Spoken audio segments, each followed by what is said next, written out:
welcome back to SMS 8. I'm your host, Bailey Rudinski. Fridays, they're a thing. We've got some pretty rad-tastic stories this week, so let's check those dudes out. Nintendo finally revealed their big surprise, their new upcoming games for the Switch, called Pokemon Sword and Pokemon Shield. The games are said to be released later this year. The new games are in a new setting called Galar, which looks closely to England.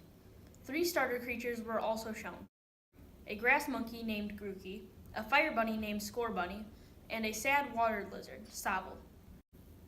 Sword and Shield are directed by Shigeru Aomori, who directed Pokemon Sun and Moon, but has also worked on the team since 2002. The company also teased that there might be more games revolving around the Sword and Shield universe. How many people are in the United States Congress? Is it A, 435, B, 100, C, 520, or D, 535? The correct answer is D, 535 members. 100 in the Senate and 435 in the House of Representatives. Welcome back to World News this week. I'm Eleanor Mason. And I'm Caleb Wilson. Let's check it out. Usually on SMS 8, we don't talk about U.S. politics as we want everyone to enjoy our news show, but this week some very eventful things happened and should be addressed.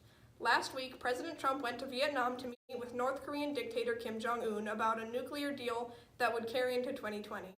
Both sides seemed to appear as if they wanted to sign an agreement, but things took a turn at the last minute. The president stated that, quote, it was about sanctions, end quote, in a press conference shortly after the White House said that it was cutting the meeting short with the North Korean leader.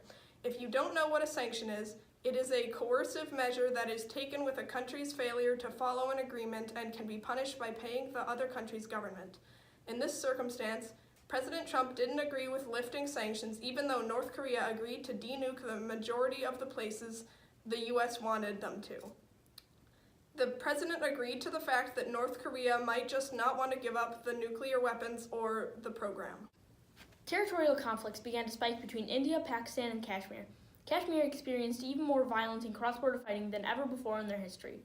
For them, fighting isn't uncommon, but it's intensified after India targeted an airstrike and 2 military training camps in Pakistan last week Tuesday. The fear of war begins to grow as these two countries face off each other on a daily basis. Kashmir seems to be in the middle of the entire conflict, their houses and businesses being destroyed. India and Pakistan signed a ceasefire agreement in 2003 to help the people of Kashmir, but that agreement seems to be forgotten today. Back to you, Maylee.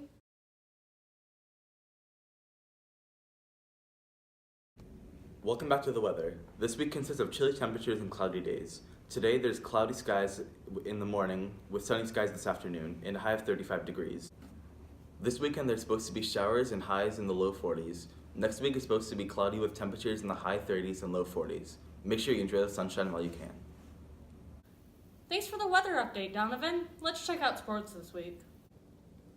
Results of the indoor track state finals and the boys' varsity basketball season comes to an end. I'm Sam Richardson Smaller. And I'm Bray Bromley. The boys' varsity basketball team worked very hard this year, but they never seemed to win. With a 3-17 record over the course of the year, they would practice Monday through Friday regularly and would even practice on the weekends due to the snow days this trimester. Sadly, they always seem to fall short, but the coach for the team says that there is a bright future ahead for the next year. The indoor track state finals were this past weekend, and with some excellent results. They got 6th within the entire state and reached their goal. However, some hope to achieve more. Either way, we congratulate them.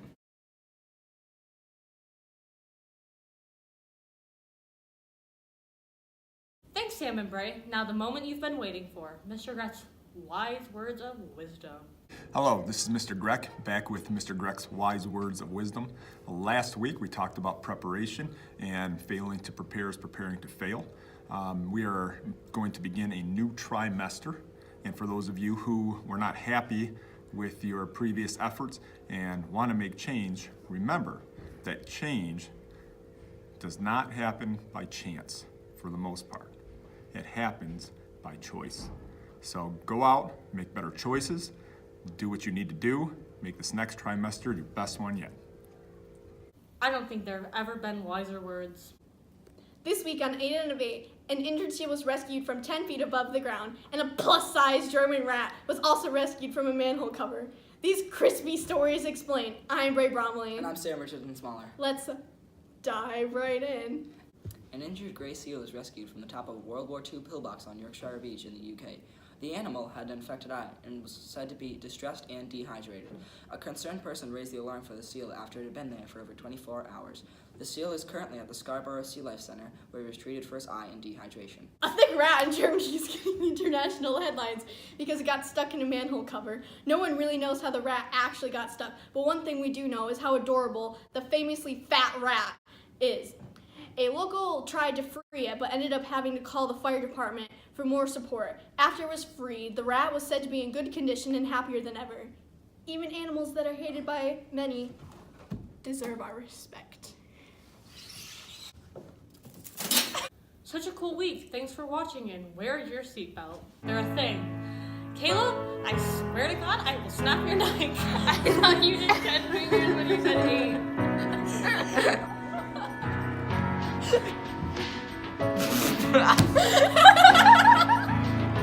Are we gonna use that? Because she did it perfectly, but...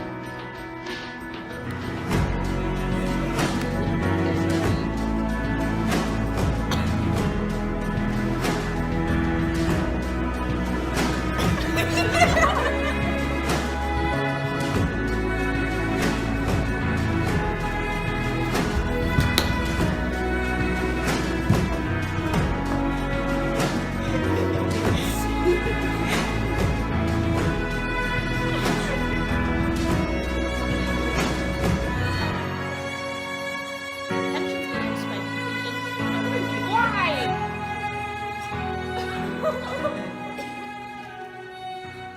I refuse to say sad. Maybe we should sing the actual title. It didn't say it.